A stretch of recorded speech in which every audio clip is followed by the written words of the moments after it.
जय हिंद दोस्तों, कैसे हैं आप सभी। आप सभी का स्वागत है टेक्निकल गुरु इंजीनियर क्लासेस में। दोस्तों, हम पिछले क्लास में आर्टिकल 18 से पढ़ लिए थे। कहाँ से पढ़ लिए थे? आर्टिकल 18 से स्टार्ट किए थे। आर्टिकल 18, 19, 20, ये तीनों आर्टिकल अच्छे से समझ गए थे। आर्टिकल 18 में क्या था? उपाधि का अंत। क्या था? उपाधियों का अंत। आर्टिकल 19 में क्या था? इसमें 6 प्रकार के राइट दिए थे, स्वतंत्रता दी गई थी। इसमें वर्तमान समय कितने हैं? 6। लेकिन पहले कितने थे? 7। लेकिन वर्तमान समय में 6। ठीक है। कितने प्रकार का बताए थे आपको? 6 प्रकार के। 7वां कौन सा था? संपत्ति का अधिकार, जिसको 24वां संविधान संशोधन करके हटा दिया गया। 20वां क्या है? दोष सिंधि से संरक्षक। क्या था? दोष सिंधि से संरक्षक। इसमें बताया गया था, इसमें 3 तरह की बातें कही गई थी कि अपने विरुद्ध गवाही नहीं दे सकते हैं, अपराध के समय का सजा दिया जा सकता है। ये सब बातें आपको पिछले क्लास में अच्छे से समझा दी है। ठीक है। आज से हम लोग स्टार्ट करेंगे आर्टिकल 21 और 22, 23, 24, ये सब समझ देखते हैं। ये जो आर्टिकल हम लोग पढ़ रहे हैं, आर्टिकल कहाँ से आपको बताए थे? जो आर्टिकल है स्वतंत्रता का अधिकार, वो कहाँ से कहाँ तक आर्टिकल है? जो स्टूडेंट पिछले क्लास में नहीं जुड़े हुए हैं, वो जाके पिछले क्लास को अच्छे से देख लें, उसके बाद इस क्लास को आके देखें। ठीक है। चलिए स्टार्ट करते हैं। आर्टिकल का मतलब होता है अनुच्छेद। अनुच्छेद। आर्टिकल 21 क्या है? 21 में किस चीज की चर्चा है? आर्टिकल 21 में प्राण एवं दैहिक स्वतंत्रता की चर्चा है। किसका चर्चा है? प्राण एवं दैहिक स्वतंत्रता की चर्चा है। किस आर्टिकल में? आर्टिकल 21 में। इसको इंग्लिश में बोलते हैं लाइफ एंड पर्सनल लिबर्टी। क्या बोलते हैं? Life and personal liberty. ठीक है। चलिए इसको देखते हैं, लाइफ और पर्सनल लिबर्टी। देखिए, ये आर्टिकल 21 कहता है प्राण यानी लाइफ, आपको जीने का अधिकार है। क्या है? जीने का, जीवन का अधिकार, या कह सकते हैं जीने का अधिकार। क्या है? जीने का अधिकार कौन देता है? आर्टिकल 21। आर्टिकल जो 21 है वो आपको जीने का अधिकार देता है। कैसा अधिकार देता है? जीने का अधिकार देता है। जो आर्टिकल 21 है प्राण, ये क्या होता है? जीने का यानी जीवन का अधिकार। इसका ये मतलब होता है कि आपको कोई व्यक्ति क्या कर नहीं कर सकता है? कोई भी व्यक्ति आपके जीवन नहीं छीन सकता है, कोई व्यक्ति आपको नहीं मार सकता है, जान से नहीं मार सकता है, आपको समाज में शोषण नहीं हो सकता है, क्योंकि आपको क्या है? जीने का अधिकार है। आर्टिकल 21 कहता है कि अगर आपको जीने का अधिकार है, आप भी आत्महत्या नहीं कर सकते।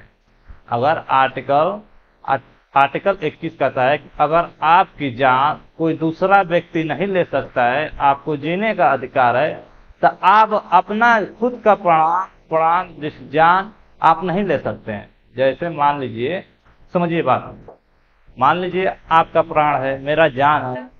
अगर मेरी जान कोई दूसरा व्यक्ति नहीं ले सकता है, तो मैं भी अपनी जान नहीं दे सकता हूँ, यानी आत्महत्या नहीं कर सकता हूँ। अगर आत्महत्या करता हूँ और आत्महत्या अगर करता हूँ, अगर मर जाता हूँ तो कोई बात नहीं, अगर बच जाता हूँ, सेक्शन धारा 309 धारा 309 के तहत हमको गिरफ्तार करके क्या किया जाएगा? दंड दिया जाएगा। क्या किया जाएगा? दंड दिया जाएगा, क्योंकि वो क्या रहेगा? आर्टिकल 21 का उल्लंघन रहेगा। ना समझ गए? ये किसमें कहा गया है? प्राण। किसमें कहा गया? आर्टिकल 21 में प्राण। ठीक है। अब समझते हैं दैहिक स्वतंत्रता, पर्सनल लिबर्टी। क्या है?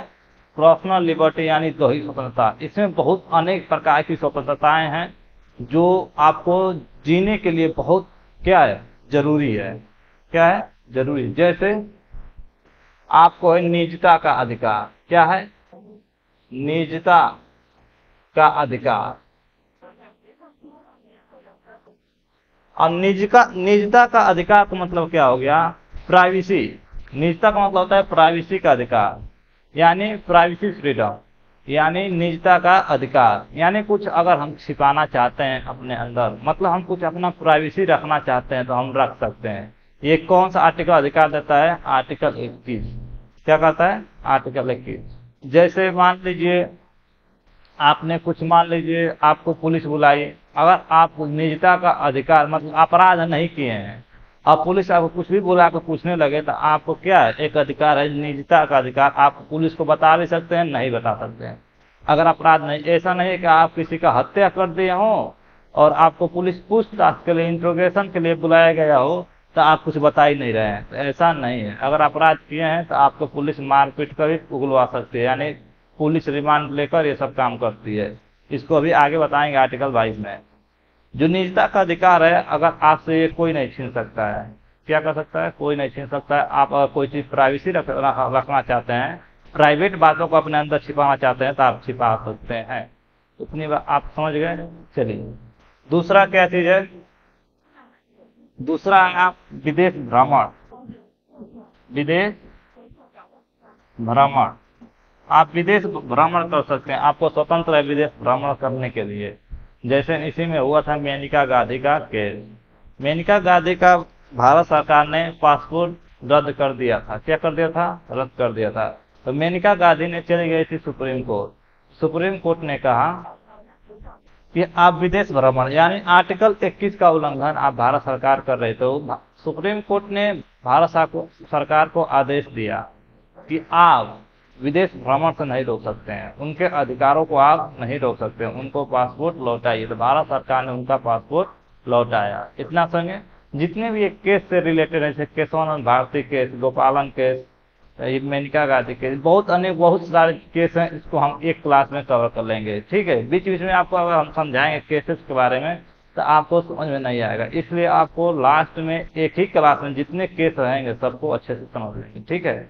चलिए, दूसरा क्या है? भ्रमण करने का अधिकार। आप विदेश जा सकते हैं, कोई अगर आपने कोई अपराध नहीं किया है, आपके ऊपर कोई ऐसा एफआईआर, मतलब आपके ऊपर कोई अपराध नहीं किया, आप जेल में नहीं है, तो आपका पासपोर्ट बन जाए। अगर आपके पास पासपोर्ट है, विदेश जाने से कोई रोक रहा है तो वो नहीं रोक सकता है। इतना आप समझ गए?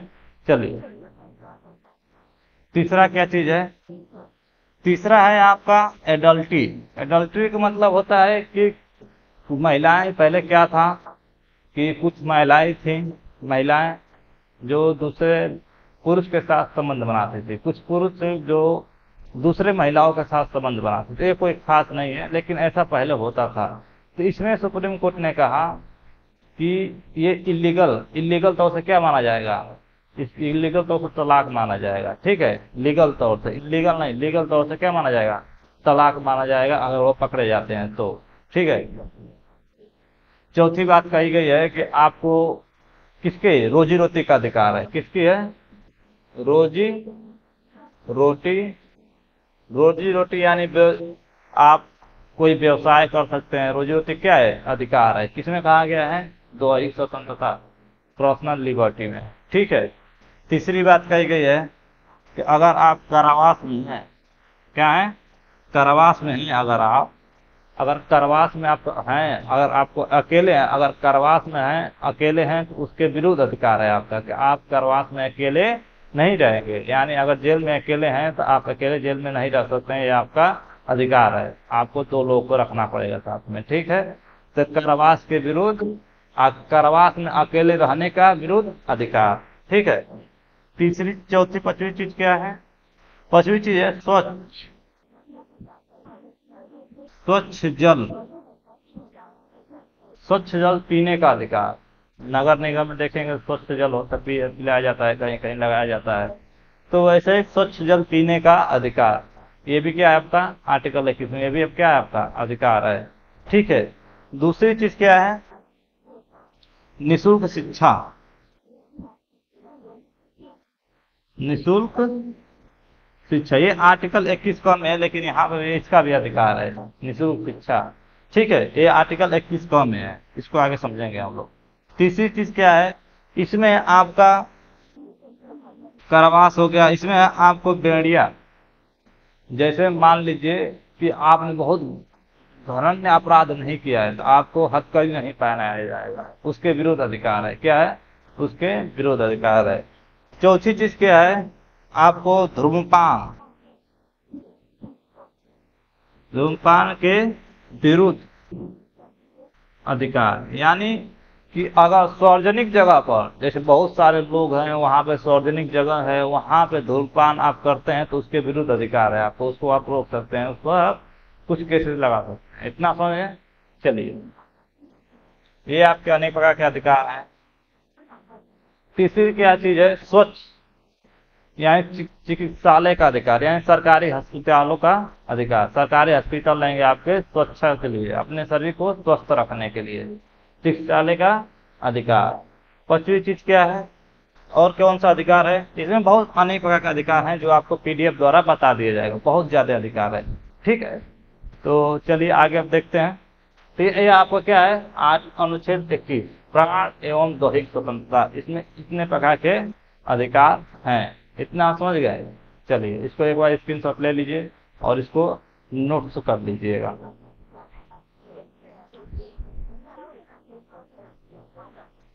चलिए आगे देखते हैं।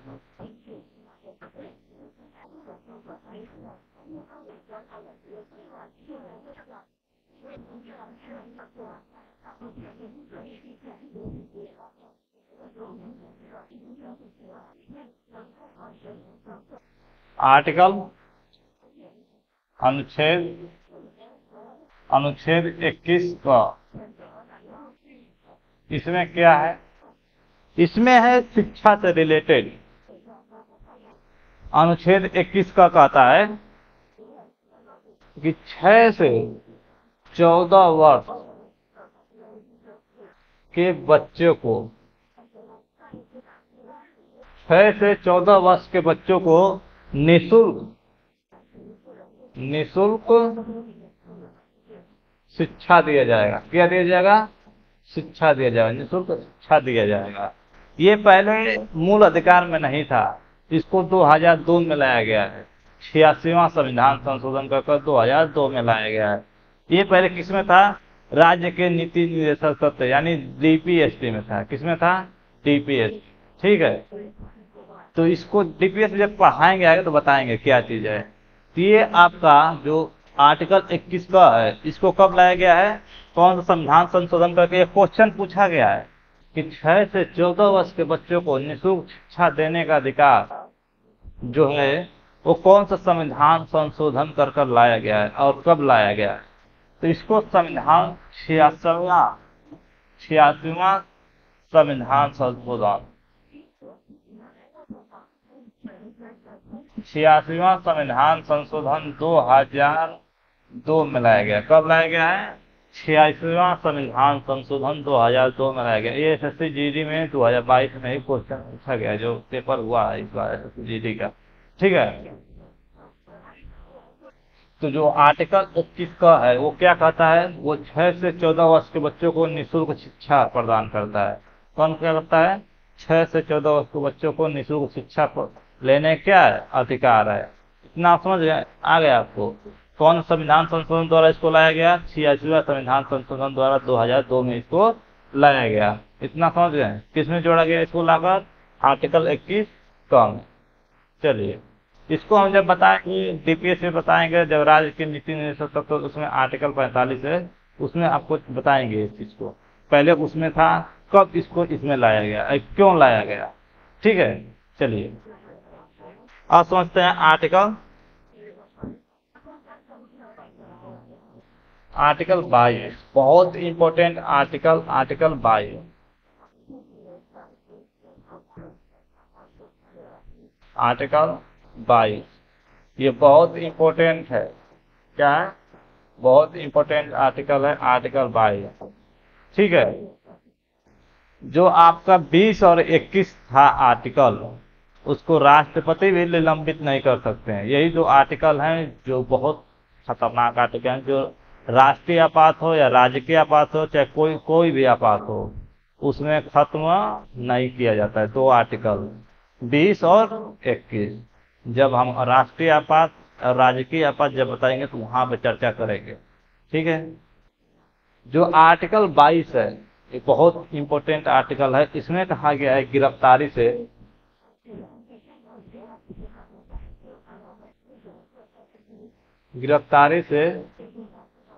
संरक्षक गिरफ्तारी से संरक्षक, यानी गिरफ्तारी से आप कैसे बच सकते हैं। इसमें कहा गया ये बहुत इंपॉर्टेंट है। बहुत से गांव में जो प्रशासन है, पुलिस प्रशासन, जो लोग पढ़े लिखे नहीं है उनका शोषण होने लगता है। यानी पुलिस प्रशासन उनको धमकी देने लगती है, उनसे क्या मांग लेती है, उनसे रिश्वत मांगने लगती है। अनेक प्रकार के ये सब मतलब दिक्कत हैं गांव में। ठीक है। ऐसी समस्याएं अभी भी गांव में हैं, लेकिन शहरों में लगभग समाप्त हो गई, क्योंकि शहर के लोग बहुत से उनकी शिक्षा व्यवस्था जो शहर के लोगों की बहुत ऊंची हो गई है, मतलब बहुत आगे बढ़ गई है। अभी गांव के भी शिक्षा व्यवस्था आगे है, लेकिन अभी बहुत शहर से क्या है, थोड़ा सा नीचे है। ठीक है। तो इससे देखते हैं बहुत इंपॉर्टेंट आर्टिकल है, गांव के बच्चों के लिए भी है। जो बच्चे पढ़ रहे हैं गांव के, वो सब इसको अच्छे से पढ़िएगा और अच्छे से समझिएगा इसमें क्या क्या चीज की चर्चा है। चलिए, इसमें पहले 2 चीज की चर्चा है। किसकी है? 2 चीज की चर्चा है। कौन कौन चीज की चर्चा है? पहला है दंड विषयक, यानी इसको बोल सकते हैं दंडात्मक। क्या बोल सकते हैं? दंडात्मक। ये आपका है दूसरा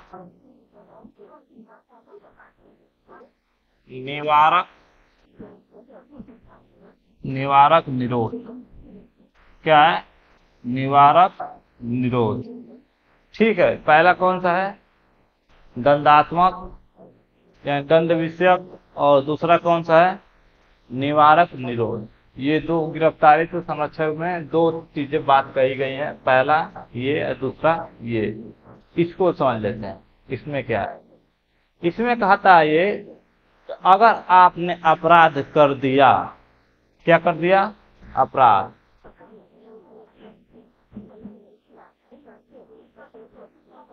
अगर आपने अपराध किया है तो आपको दंड दिया जाएगा। ये तो कंफर्म है कि आपने अगर अपराध किया है तो आपको दंड दिया जाएगा।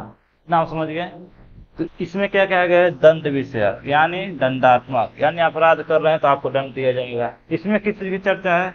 इसमें चर्चा है कि आपने अपराध नहीं किया है, लेकिन अगर आपने अपराध करने के लिए सोच रहे हैं कि आप प्लानिंग कर रहे हैं कि ऐसे अपराध करेंगे, वैसे कर रहे हैं, तो ये इसमें कहा गया है कि पुलिस आपको शक के आधार पर भी गिरफ्तार कर सकती है। इसको हम अभी बताएंगे, पहले इसको समझ लेते हैं। ठीक है। अपराध, सबसे बड़ी चीज क्या है? अपराध। जैसे मान के चलिए आप कोई व्यक्ति है, चाहे आप ही हैं, अगर किसी का सर फोड़ दिए, किसी को गोली मार दिए, किसी का पैर तोड़ दिए, किसी को गाली दे दिए, किसी को 2-4 थप्पड़ मार दिए, अगर आपने छोटा अपराध किया है, पहला क्या है? छोटा अपराध। अगर आपने छोटा अपराध किया, जैसे आपने किसी को गाली दे दिया, आपने किसी को सर फोड़ दिया, किसी को पैर तोड़ दिया, किसी का हाथ तोड़ दिया, जमीन से गांव में अभी देखते होंगे जमीन से रिलेटेड झगड़ा हो जाते हैं तो लोग अपने मारा पीट कर लेते हैं। क्या कर लेते हैं? मारपीट कर लेते हैं। तो वो क्या है? एक तरह से छोटा अपराध है। क्या है? छोटा अपराध। तो छोटे अपराध में अगर पुलिस आपको अरेस्ट करेगी, क्या करेगी? पुलिस आपको गिरफ्तार, अरेस्ट का मतलब होता है गिरफ्तार। अगर आपको पुलिस अरेस्ट करेगी तो आपको अरेस्ट वारंट दिखाएगी। क्या दिखाएगी? अरेस्ट वारंट दिखाएगी पुलिस आपको, यानी आपको दिखाएगा कि आपके खिलाफ ये अरेस्ट वारंट निकाला गया है, आपको मैं गिरफ्तार करता हूं। किस कारण करता हूं ये भी आपको बताएगी। अगर आपने कोई अपराध किया, छोटा अपराध आपको जैसे बताए हैं, किसी का सर फोड़ दिया, किसी को हाथ तोड़ दिया, पैर तोड़ दिया, तो एक तरह से क्या है? छोटा अपराध है, जिसके आपको क्या दिखाया जाएगा? अरेस्ट वारंट दिखाया जाएगा।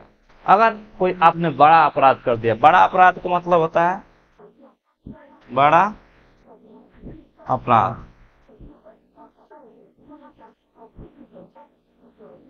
बड़ा अपराध मतलब किसी को गोली मार दिए, आप किसी को गोली मार दिए। अब रोड पर कोई जा रहा है तो 5 लाख रुपए लेगा, अगर उससे आप छीन रहे हो वो नहीं दे रहा है, तो अगर आपने उसके पास बंदूक है उसको आप गोली मार दिए, तो वो क्या है, एक बड़ा अपराध है। अब इसमें पुलिस आपको गिरफ्तार, आपको अरेस्ट वारंट नहीं दिखाएगी। अगर आपको पुलिस पता चल गया कि इस व्यक्ति ने आपको मारा है, तो पुलिस आपको बिना वारंट, बिना बिना अरेस्ट वारंट के, बिना अरेस्ट वारंट, बिना अरेस्ट वारंट के ही पुलिस आपको गिरफ्तार कर लेगी। क्या कर लेगी, गिरफ्तार कर लेगी। अब गिरफ्तार करके क्या करेगी उसको भी समझ लेते हैं। चलिए इसको एक बार ले लीजिए स्क्रीनशॉट।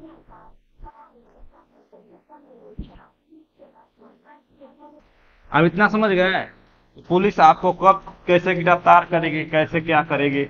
अगर पुलिस आपको गिरफ्तार करती है और गांव के लोग जैसे जमीन के मामले में झगड़ा होता है, या कोई कंप्लेन देता है, या फिर ऐसे में अगर कोई एफआईआर कराता है, तो ऐसे में अगर पुलिस आपको गिरफ्तार करेगी तो आपको अरेस्ट वारंट दिखाएगी। क्या दिखाएगी, अरेस्ट वारंट। अगर आपके ऊपर एफआईआर हुआ है तो वही क्या हो जाएगा, अरेस्ट वारंट। क्या हो जाएगा, अरेस्ट वारंट। तो पुलिस क्या दिखाएगी, आपको अरेस्ट वारंट दिखाएगा, उसके बाद आपको गिरफ्तार करेगी यानी अरेस्ट करेगी। इतना आप समझ गए। दूसरी बात इसमें कही गई है, अगर पुलिस पुलिस पुलिस अगर आपको गिरफ्तार करती है यानी अरेस्ट करती है, पुलिस आपको गिरफ्तार यानी अरेस्ट करती है, तो वो आपको अरेस्ट करने का समय, जितने बजे वो अरेस्ट करेगा उतने बजे आपका समय लिखेगी डायरी पे। क्या लिखेगा, टाइम, आप कितने बजे अरेस्ट हुए हैं, ये आपको लिखा, पुलिस क्या करेगी, लिखेगी। अगर आपको अरेस्ट करती है पुलिस तो वो टाइम लिखती है कि इस व्यक्ति को कितने बजे अरेस्ट किया गया है थाने में। ठीक है, थाने में देखिए जेल नहीं होता है, थाने में लॉकअप होता है। क्या होता है, लॉकअप। उसमें आपको 24 घंटा तक, 24 घंटा से ज्यादा नहीं रख सकती है पुलिस, इसको भी आगे बताएंगे। ठीक है, तो जो अरेस्ट जब पुलिस करती है तो वो टाइम लिखती है। बहुत से इसमें पुलिस बहुत बदमाश भी होते हैं, आपको अरेस्ट करेंगे सुबह में लिखेंगे 5:30 बजे अरेस्ट किए हैं शाम को।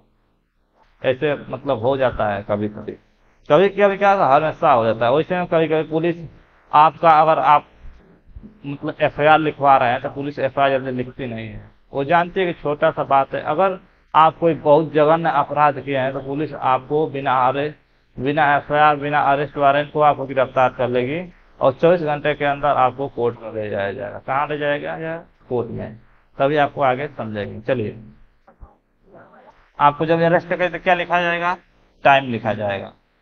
जब टाइम लिखा जाएगा तो उस टाइम से लेकर 24 घंटे के अंदर, जितने बजे आप गिरफ्तार हुए हैं उस टाइम से लेकर 24 घंटे के अंदर, 24 घंटे के अंदर आपको, जो ये 24 घंटे हैं, ये 24 घंटे के अंदर आपको पुलिस पुलिस किसी जज या मजिस्ट्रेट के पास ले जाएगी, कोर्ट में या मजिस्ट्रेट के पास ले जाएगी।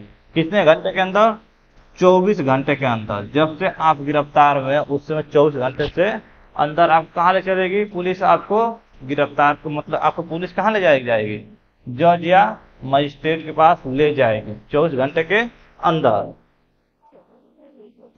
इसमें कहा गया है कि जो 24 घंटे हैं इसमें जो ले जाया गया समय है, मतलब कि अगर आपको पुलिस ले जा रही है थाने से किसके पास, जज के या मजिस्ट्रेट के पास ले जा रही है पुलिस, और बीच में रोड पर जाम लग जाए या किसी अन्य परिस्थिति से, यानी पुलिस की गाड़ी पंचर हो जाए, पुलिस का टायर फट जाए, ऐसी कई अन्य परिस्थिति से पुलिस अगर लेट हो जा रही है, 24 घंटे लेट हो जा रही है, दिक्कत हो जाएगी।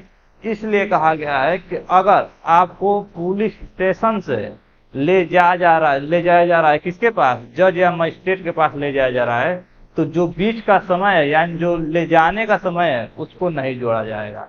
उसको क्या किया जाएगा, नहीं जोड़ा जाएगा, नहीं जोड़ा जाएगा। ले जाने का समय, ले जाने का समय, ले जाने का समय नहीं जोड़ा जाएगा।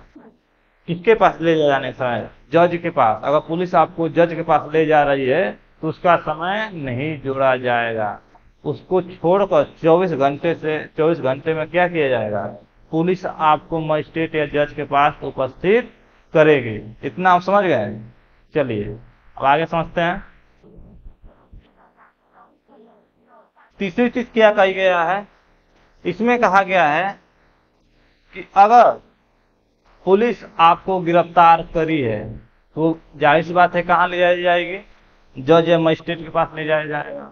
अगर आपने छोटा सा कोई अपराध किया है, जैसे आपने कोई छोटा अपराध किया है, तो आपको जमानत में दे देता है, पुलिस आपको जमानत दे देती है कि जान दीजिए ये छोटा अपराध किया है, कोई बड़ी बात नहीं है, इसको अपने, मान लीजिए वो जज भी समझते हैं कि घर का अकेला होगा या दुकेमत जैसा भी हो, ये छोटा सा अपराध है, इसको जेल में भेजकर इसकी समय बर्बाद नहीं किया जाएगा। क्या किया जाएगा? समय बर्बाद नहीं किया जाएगा। छोटा सा अपराध, जैसे सर किसी का फोड़ दे, किसी का हाथ तोड़ दे, किसी का पैर दे, छोटा सा अपराध है, जज जमानत दे देते हैं। अगर आप किसी को गोली मार दीजिए और किसी को घर जला दीजिए, किसी को जलाकर मार दीजिए, तो ऐसे में अगर वो बड़ा अपराध है, ऐसे में जाएंगे किसी पे जज से या किसी मजिस्ट्रेट से कहेंगे, कोर्ट से कहेंगे कि हमको जमानत दे दो, क्या वो जज जमानत देगा? आपको नहीं देगा, क्योंकि वो समाज के लिए क्या है? खतरा है। क्या है? समाज के लिए खतरा है। इसलिए जज वहां क्या कर दे जाए? वो कर दे जेल में। किसके पास? जेलर के पास भेज देगा, जेल में। जो जेलर होते हैं वो जेल के मालिक नहीं होते हैं, जेलर होते हैं जेल के संरक्षक के लिए, यानी देख रेख के लिए होते हैं। जेल का संरक्षक यानी देख रेख के लिए जेलर होते हैं। जो जेल होता है वो किसके अंदर होता है? जज के अंदर होता है, यानी कोर्ट के अंदर होता है। इतना समझ जाए। चलिए, आपने अगर अपराध किया है तो आपको क्या किया जाएगा? दंडित किया जाएगा। इसी बीच आपको एक चीज और, कि अगर पुलिस आपको गिरफ्तार करी है और 24 घंटे के अंदर जज या मजिस्ट्रेट के पास ले जाएगी, तो इसी बीच आप अपने मन पसंदीदा वकील भी रख सकते हैं। क्या रख सकते हैं? मन पसंदीदा वकील भी रख सकते हैं अपने खिलाफ, अपने विरुद्ध। जैसे आपने अपराध किया है, अगर चाहते हैं कि मेरा वकील केस लड़े, वकील वकील केस लड़े, तो आप अपने मन पसंद का वकील रख सकते हैं। आपको पैसा है आपके पास, वकील रख सकते हैं। और बहुत इसमें गरीब लोग रहते हैं जिनको फंसाया जाता है या अगर अपराध किए हैं लेकिन उनके पास इतना पैसा नहीं कोई वकील रख सके, तो उसको भारत सरकार क्या देती है? वकील देती है। क्या देती है? राज्य सरकार या भारत सरकार दोनों वकील देती है। इतना समझ। आपको बहुत बड़ा क्राइम रहेगा, आपको वकील रखेंगे तो भारत सरकार देगी, छोटा क्राइम है तो राज्य सरकार वकील देगी। इतना समझ गए? अगर आपके पास वकील नहीं तो कौन देगा वकील? भारत सरकार यानी राज्य सरकार दोनों वकील दे सकते हैं। ठीक है। और आपके पास पैसा है, सब कुछ है, तो आप वकील अपना मन पसंदा रख लीजिए। इसमें आपको वकील रखने की स्वतंत्रता है। बहुत से इसमें फंसाए जाते हैं, बहुत से इसे गरीब लोग हैं जिनको फंसाया जाता है, तो अपना वकील रख से वो बच सकते हैं। और बहुत से ऐसे लोग होते हैं जो क्राइम करते हैं, वो भी बच जाते हैं। तो अपना वकील देखिए, बहुत कोर्ट एक चीज मानती है, कोर्ट प्रूफ पर चलता है, लिखित प्रूफ। ऐसा नहीं कि आप जाके कोर्ट में कह देंगे तो ऐसा मान जाएगा कोर्ट। कोर्ट को लिखित चाहिए और गवाह चाहिए, अब ठोस सबूत चाहिए, तब जाके वो अपना निर्णय लेती है कोर्ट कि आपने अपराध किया है कि नहीं किया है। जैसे में अब हमारे देश के वकील इतना पढ़ लिख लिए हैं कि वो किसी भी छोटे से या बड़े केस हो उसको बहुत ज्यादा समय तक उसको जेल ले जाते हैं, धकेल ले जाते हैं। समझ गया? ऐसे सब वकील हो गए हैं सब। बहुत ऐसे केसेस पड़े हैं जो आपको बताएंगे, जो वही कहा ना शुरू में कि आपको जब केस से रिलेटेड बताएंगे कितने भारत में रेप हुए हैं, कैसे कैसे उसमें केसेस कैसा है, कितने समय के बाद बाबा रहीम जो थे वो बहुत बड़े अब जगह था अपराध थे लेकिन वो बच जाते थे, कैसे बच जाते, वो सब केसेस हम एक ही क्लास में स्टडी करेंगे। ठीक है। आपको इसमें क्या रखने की स्वतंत्रता है? वकील रखने की स्वतंत्रता है। किसमें कहा गया? दंड विषय। किसमें है? दंड विषय। इतना समझ गए? तो एक बार इसको स्क्रीनशॉट ले लीजिए, आगे समझते हैं। और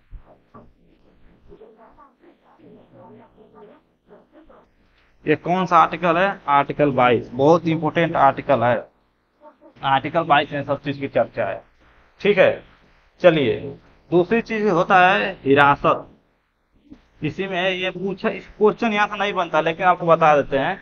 हिरासत, हिरासत का मतलब होता है कि आपको पुलिस 2-4 घंटे के लिए या 5 घंटे के लिए या 6-10 घंटे के लिए आपको रखती है, आपको अरेस्ट यानी गिरफ्तार नहीं करती है। हिरासत मतलब जैसे मान के चलिए, अगर आपने कहीं आंदोलन रोड पर, मतलब स्टूडेंट हैं आप और यूनिवर्सिटी में पढ़ रहे हैं, या आपने कोई मान लीजिए कोई विधायक आ रहे हैं उनके खिलाफ आप काला झंडा दिखा रहे हैं, यानी उनको आप पत्थर चला दिए या कुछ ऐसा बात बोल जो उनको बुरा लगे, तो आपको पुलिस हिरासत में लेती है। क्या करती है? हिरासत में लेती है, यानी 2-3 घंटे तक बैठा देती है। बैठाने के बाद आपको छोड़ देगी। ठीक है, आपको डांट डांट सकती है, डांट को छोड़ देगी, आपको 2-3-4 थप्पड़ लगा सकती है, छोड़ देगी उसके बाद। इतना समझ गए। इसमें सबसे ज्यादा देखा गया कोविड-19 में, जो व्यक्ति मास्क नहीं पहन रहे, मास्क जो नहीं पहन रहे थे जो व्यक्ति, उनको पुलिस क्या करती है? हिरासत में लेते थे, 2-3 घंटे तक अपने पास रखते थे, फिर उसको क्या करते थे? भेज देते थे। तो उसे कहते हैं हिरासत। अरेस्ट का मतलब होता है आपको अरेस्ट कर पुलिस आपको 24 घंटे में किसके पास ले जाएगी? जज यानी मजिस्ट्रेट के पास ले जाएगी। उसको अरेस्टिंग यानी गिरफ्तार करते हैं, गिरफ्तारी करते हैं। हिरासत अलग चीज है, गिरफ्तारी अलग चीज है, दोनों में अंतर याद रखिएगा। ठीक है, ये क्या आपका हिरासत। अरेस्टिंग आपको बताए हैं। अरेस्टिंग यानी अरेस्ट कैसे करेगी, गिरफ्तारी कैसे करेगी पुलिस, गिरफ्तार कैसे करेगी, ये आपको बताए हैं कि आपको जब पुलिस गिरफ्तार करती है 24 घंटे के अंदर किसके पास ले जाती है? मजिस्ट्रेट के पास लेते हैं, जज के पास, कोर्ट के पास ले जाती है। उसमें कहा गया है कि जब आपको पुलिस गिरफ्तार करे तो आपका टाइम लिखा जाएगा। अगर आप छोटा अपराध किए हैं तो आपको अरेस्ट वारंट दिखाएगा, बड़ा अपराध किए हैं तो नहीं दिखाएगा, वैसे भी लेके चले जाएगी। इतना समझ गए। इसमें कहा गया है कि आप अपना मन पसंदीदा वकील भी रख सकते हैं। ठीक है, अरेस्ट करती है पुलिस तो। ठीक है, इतना समझ गए। दूसरी बात, इसमें एनकाउंटर भी होता है। एनकाउंटर क्या है? इनकाउंटर, इनकाउंटर में क्या होता है? पुलिस आपको इनकाउंटर कर देती है। कभी कभी होता है ना कि इनकाउंटर यहाँ पे हो गया, वहां पे इनकाउंटर हो गया। तो इसमें दो तरह के इनकाउंटर, एक होती है फर्जी इनकाउंटर और एक होता है सच्चे यानी सही ढंग से इनकाउंटर। तो फर्जी इनकाउंटर क्या होता है उसको समझ लीजिए। फर्जी जो इनकाउंटर होता है, जैसे मान के चलिए, जो ये मान लीजिए अभी अभी आपने सुना होगा बहुत ऐसे जगह से होता है फर्जी इनकाउंटर। अगर पुलिस जैसे विकास दुबे गाड़ी पलट गया, इनकाउंटर, वो क्या है? फर्जी इनकाउंटर। जैसे मान लीजिए कोई व्यक्ति अपराध किया है, अगर पुलिस उसका इनकाउंटर करना चाहती है, फर्जी इनकाउंटर करना चाहती है, तो पुलिस आपको ले जाएगी जंगल में जहाँ इनकाउंटर पोस्ट है। वहां ले जाने के बाद कहेगी आप भाग जाओ। क्या कहेगी? आप भाग जाओ। अगर आपने भाग गए वहां से, आपको जानती है पुलिस, अगर भाई तो हम लोग इसका इनकाउंटर कर देंगे, गोली मार देंगे। अगर भागते समय गोली मार देगी तो ये साबित कर देगी कोर्ट में कि इसने मुझे धक्का देकर या फिर इसमें भागने की कोशिश किया, इसलिए हम लोग इसको हवाई फायरिंग किया, उसके बाद इसको रोकने की कोशिश किया, नहीं रुका तो हम लोग गोली चला यानी इनकाउंटर कर दिए। इतना समझ गए। और इसलिए पुलिस कहती है कि भगो, एक खड़ा कर तो गोली किसी को नहीं मारती है कि आप खड़े हैं उसको गोली नहीं मारती है, क्योंकि खड़ा कर गोली मारेगी तो पोस्टमार्टम में ये रिपोर्ट में साफ साफ पता चल जाएगा कि इसने कोई, पुलिस ने क्या किया है, गलती किया है, उसने सीधा गोली मारा है। इसलिए पुलिस कभी भी खड़ा व्यक्ति को गोली नहीं मारती, वो भगाने कहते कि भाग जाओ, उसके बाद वो गोली चलाती है। और दूसरी बात ये, अगर पुलिस आपको गिरफ्तार कर रही है तो कहाँ ले जाएगी? मजिस्ट्रेट के पास। उसके बाद जो किया जाएगा उसको आगे समझेंगे। ठीक है, चलिए, तो आप समझ गए इनकाउंटर कैसे होता है। पुलिस, पहली बात तो पुलिस हवाई फायरिंग करती है, उसके बाद कमर के नीचे गोली मारती है, उसके बाद तीसरी गोली आपको मारती है सर में या सीने में, कहीं मार सकती है। ठीक है, ऐसे रूल है सब। इनकाउंटर जब ये सब ट्रेनिंग में सिखाया जाता है, इसे यहाँ पे कोई उसका कोई खास बात नहीं है, ये आपको बता दिए ऐसे ही। इनकाउंटर कैसा होता, सब ट्रेनिंग की बातें हैं, यहाँ पे संविधान इस सब की चर्चा नहीं है। इतना समझ गए। चलिए, आप ये समझ गए दंड विषयक क्या है, दंडात्मक क्या है। अब समझते हैं दूसरा, निवारक निरोध। निवारक निरोध का मतलब होता है, इसमें पुलिस आपको शक के आधार पर गिरफ्तार कर लेगी। क्या कर लेगी, शक के आधार पर ही पुलिस आपको गिरफ्तार कर लेगी।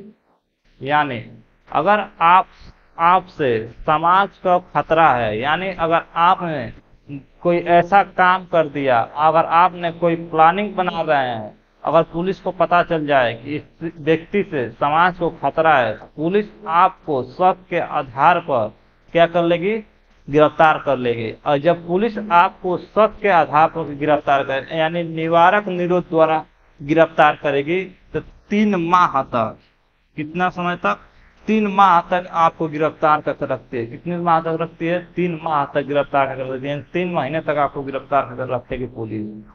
इसमें कोई भी व्यक्ति नहीं आ सकता, कोई भी हस्तक्षेप नहीं कर सकता। इसमें पुलिस आपको नहीं ले जाए, कोर्ट में नहीं ले जाती है, 3 माह तक ही गिरफ्तार करके रखती है। ठीक है, चलिए, ये निवारक निरोधक, क्या है, निवारक निरोधक। इसमें 3 माह तक पुलिस आपको गिरफ्तार करके रखती है, और 3 माह से ज्यादा रखेगी वो किसका करेगी, राज्य सरकार के गृह मंत्री, राज्य सरकार के गृह मंत्री से लिखित लेगी कि इससे अभी भी समाज को खतरा है, इसलिए इसका 3 महीना और बढ़ा दिया जाए। तो 3 महीना और बढ़ाने के लिए राज्य सरकार गृह मंत्री से क्या लेगी, लिखित वो आदेश देंगे कि ठीक है, इसको और 3 महीना कर दीजिए। तो 6 महीना कर देगी, क्या कर देगी, 6 महीने तक आप गिरफ्तार कर सकती है। अगर 6 महीने से ज्यादा करना होगा तो उसमें सुप्रीम कोर्ट, हाई कोर्ट से अनुमति लेनी होगी। क्या लेनी पड़ेगी, अनुमति लेनी पड़ेगी। इतना समझ गए। चलिए, आपको बता दें निवारक निरोधक क्या है। शक के आधार पर पुलिस आपको गिरफ्तार कर सकती है। गिरफ्तार कितने माह तक रखती है, 3 माह तक। इस बीच आपको वकील रखने की स्वतंत्रता है, आप वकील रख सकते हैं। क्या रख सकते हैं, इसमें 3 माह तक आप तक कोई नहीं सुना जाएगा। अगर आपको फर्जी गिरफ्तार किया गया है तो आप 3 माह के बाद, यानी इसमें वकील रखने की कुल मिलाकर स्वतंत्रता है। वकील आप रख सकते हैं, वकील को आप कह सकते हैं कि इसमें हमको फंसाया गया है, झूठे आरोपी ठहराया गया है, इसलिए मुझे गिरफ्तार किया गया है। तो इसमें आपको क्या है, वकील रखने की स्वतंत्रता है, आप अपने वकील रख सकते हैं। इतना समझ गए। एक चीज और, इसमें कुछ केस से रिलेटेड है, जैसे टाडा, एनएसए, टाडा, एनएसए, और क्या है, कोटा। कई से सारे केस से रिलेटेड हैं, ऐसे सारे नियम हैं जो हम कल के क्लास में देखेंगे। क्या करेंगे, कल के क्लास में देखेंगे। ठीक है, तो आज के लिए इतना ही रन देते हैं। जो एनएसए है आपको समझ सकते हैं, जो मनीष कश्यप जो पत्रकार है उन पर क्या लगा है, एनएसए लगा है, यानी राजद्रोह का क्या लगा, आरोप लगा, एनएसए लगा है। तो जब एनएसए लगता है, कैसा नियम है, कैसा ये नियम है, कोटा क्या है, टाटा क्या है, ये सब अनेक नियम है, कानून बने थे, जो बहुत से ऐसे नियम कानून समाप्त हो गए, बहुत से ऐसे नियम कानून अभी भी हैं जिसको हम कल की क्लास में चर्चा करेंगे। तो आज के लिए इतना रन देते हैं, कल की क्लास में आएंगे तो इस सब की चर्चा करेंगे। और शोषण के विरुद्ध अधिकार यानी आर्टिकल 23 और 24 को अध्ययन करेंगे। आज के लिए इतना रन देते हैं। जय हिंद।